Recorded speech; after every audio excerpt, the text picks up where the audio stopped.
Qu'est-ce que c'est que le succès dans le mariage? C'est l'unité dans l'esprit, l'unité de cœur. Avoir un plan, le plan de Dieu. Comprendre le plan de Dieu pour un foyer. Comprendre le plan de Dieu pour un couple. Et tous les chrétiens qui sont mariés aujourd'hui, ils savent que c'est le plan de Dieu pour eux d'être ensemble. Ils savent que c'est le plan de Dieu de servir le Seigneur ensemble. C'est écrit. Tous les chrétiens le savent. Tous. Mais quel est le problème? Qu'est-ce qui se passe? Pourquoi il y a tant de disputes, de querelles, de menaces, de conflits, de bagarres dans les foyers chrétiens? Et pourtant, ces mêmes chrétiens vivent à l'église, vivent dans les réunions, vivent dans la prière, vivent dans la parole de Dieu. Mais où est la puissance de Dieu pour transformer les vies? Où est cet évangile annoncé par Jésus-Christ et par les premiers apôtres et par l'Église? Où est cet évangile qui touche les cœurs et emmène un mari à prendre sa responsabilité comme il faut, selon la parole de Dieu? Où est la puissance de l'évangile pour m'arrêter dans ma folie? Où est la puissance de l'évangile pour me faire comprendre mon rôle? Comment aimer ma femme? Oh, c'est triste, mes frères et sœurs. Nous tous, nous savons que nous sommes appelés à vivre ensemble, mari et femme. Mais nous avons besoin de surmonter tellement d'obstacles. Où est le problème réel? Où est le problème? Les bagarres, les disputes, les querelles, les menaces, tout ça, ce sont simplement le fruit d'un problème qui n'est pas réglé. Ce sont les fruits. Mais le Seigneur a un plan. Le Seigneur est capable. La parole de Dieu est vivante. Je vous dis que la parole de Dieu est vivante. La compréhension du couple chrétien, c'est que le mari a de l'autorité et la femme doit être soumise. Il est écrit, c'est très bien, il n'y a aucun problème à cela. Et pourquoi ça ne marche pas? C'est vrai. C'est noir sur blanc dans la parole de Dieu. Alors, on va lire la parole du Seigneur, 1 Corinthiens, chapitre 11. Je vous demande de me suivre attentivement. Verset 3. 1 Corinthiens, chapitre 11, verset 3. La Bible nous dit, « Je veux cependant que vous sachiez que Christ est le chef de tout homme, que l'homme est le chef de la femme, que Dieu est le chef de Christ. » C'est très clair, noir sur blanc, et personne ne peut nier cela. Personne ne peut s'opposer à cet ordre d'autorité que le Dieu lui-même a établi dans l'Église. D'accord. Alors, nous avons le Père, ok, et nous avons Christ. On est d'accord avec ça? Ok, numéro 1. Et puis, nous avons Christ, et puis nous avons l'homme. Ok, deuxième relation. Ce sont les relations Père-Fils, le Père et le Seigneur Jésus, Christ et l'homme, et troisième, c'est l'homme et la femme. D'accord, tout le monde est d'accord avec ça? 1 Corinthiens, chapitre 11, verset 3. OK? OK. Alors, c'est clair que le Père a l'autorité sur le Christ et sur Jésus, et Jésus est soumis au Père. On est d'accord avec ça? Et c'est la même relation qui existe entre Jésus et l'homme. La même relation qui existe. Et il y a une autre relation qui est entre l'homme et la femme, troisième relation qui est autorité et soumission. Quel est le problème de l'Église aujourd'hui? Le problème de l'Église aujourd'hui, c'est que les chrétiens et l'Église considèrent simplement cette relation en tant que mari et femme. C'est-à-dire, le mari est l'autorité de la femme doit être soumise. Point à la ligne.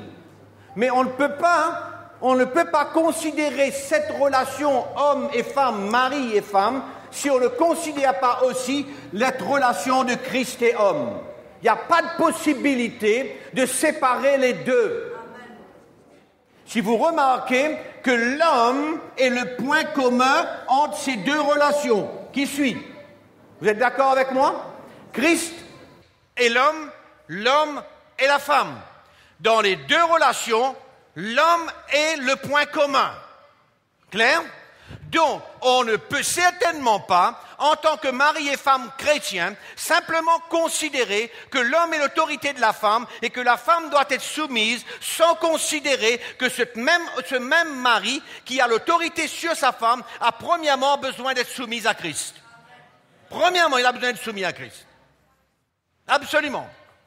Et quand je regarde cette relation ici, entre Père et Jésus, entre le Père et Jésus et Christ et homme, nous voyons que Jésus-Christ n'aurait jamais pu exercer son ministère sur la terre envers les hommes si, dans son cœur, il n'était pas pleinement soumis au Père. Il n'y avait pas de moyen. C'était la condition. Du reste, Jésus dit que tout ce qu'il a fait, tout ce qu'il a dit, il a eu l'approbation de son Père. Soumis à 100% au Père. Si cette relation a besoin de marcher, celle-là a besoin de marcher en premier. Aucune de ces trois relations n'est indépendante des autres. Aucune. C'est pourquoi on ne peut pas considérer que l'homme est l'autorité de la femme et que la femme est soumise à l'homme simplement dans un contexte légal, dans un contexte normal, dans un principe et selon une technique. Il faut aller au-delà. Il faut entrer dans l'esprit. Le mariage chrétien est spirituel avant tout. Ce n'est pas une signature d'un homme et d'une femme où le mari devient le patron et la femme devient la femme soumise qui dit oui à tout. Et c'est ça le problème de l'Église. Parce qu'un mari, un homme dans la maison, un mari, doit quelque part avoir une crainte dans son cœur avant d'exercer une autorité sur sa femme. Il doit avoir une crainte qu'il fait ce que Dieu lui demande, ce que Christ lui demande. Pourquoi? Parce que Christ est l'autorité de l'homme. Il doit avoir une crainte. Il ne peut pas manipuler quelqu'un. Il ne peut pas faire ce qu'il veut. Il ne peut pas agir selon ses désirs. Il ne peut pas agir selon un principe. Il ne peut pas agir selon une technique qui est marquée dans la Bible noir sur blanc. C'est pas possible. Demain matin, il se lève en travers, il a eu un mauvais rêve, ou je ne sais pas quoi, il se lève et il est en colère. Est-ce que la relation qu'il a avec sa femme dépend de sa colère, de son rêve, de sa vision? Non, ça dépend de cette relation. Cette relation découle de celle-là. Et elle n'est pas inversée. Ok, d'accord? Cette relation n'est pas inversée. Ça sort d'en haut et ça descend. C'est pourquoi Jésus-Christ a eu un ministère glorieux sur la terre, jusqu'à la croix. Il s'est humilié jusqu'à la mort de la croix. Il a tout perdu, tout, en soumission avec son Père. Parce que c'était le moyen, la manière que Dieu avait conçu le salut des hommes. En envoyant son Fils dans une soumission parfaite, totale à son Père, et c'est alors, et seulement alors, que Christ aurait maintenant pu manifester son autorité dans l'esprit sur l'homme. C'est pourquoi le mari, en tant que mari dans une maison, c'est un ministère. Avant tout, cherchons-nous les maris à ce que notre ministère vis-à-vis de Christ soit en ordre, avant d'essayer d'avoir une vision de l'appel de Dieu pour prêcher l'Évangile, chasser les démons, guérir les malades et aller de par le monde entier. Ça ne sert absolument à rien. Ça ne sert à rien. Si quelqu'un ne sait pas diriger sa maison et que sa maison n'est pas en ordre, ça parle de beaucoup de choses. Ça parle de relations mari-femme, ça parle de relations parents-enfants, ça parle de toutes ces choses. Et si ça ne marche pas dans la maison, mes frères, il n'y a pas de témoignage puissant que vous pouvez donner en dehors. Faites ce que vous voulez. C'est l'ordre que Dieu a établi. Paul a dit ça à Timothée. On n'invente pas, on lit la parole de Dieu. Et si Dieu considère cela comme absolument rien, et que ça ne vaut pas la peine d'aller trouver un ministère en dehors, si le ministère de la maison ne marche pas, c'est pas possible. N'essayons pas de forcer la porte. N'essayons pas de bousculer, d'aller, de chercher, d'avoir un zèle qui est au-delà de la vraie victoire dans la maison.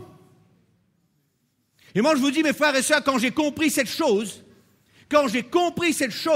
j'ai eu quelque part dans mon cœur à m'humilier selon la parole de Dieu. M'humilier. Ça ne marche pas autrement. Impossible. Vous avez compris ce que je parle? Vous avez compris est-ce clair ou non? C'est clair et net. Oui. Alors le mari, il est le patron, il est le chef, il a l'autorité, il fait ce qu'il veut, tout ce qu'il dit a besoin de faire à la lettre. Sa femme a besoin de changer selon son goût, selon sa manière, elle a besoin de faire les choses selon sa manière, elle a besoin d'obéir. Mais c'est quoi ce truc?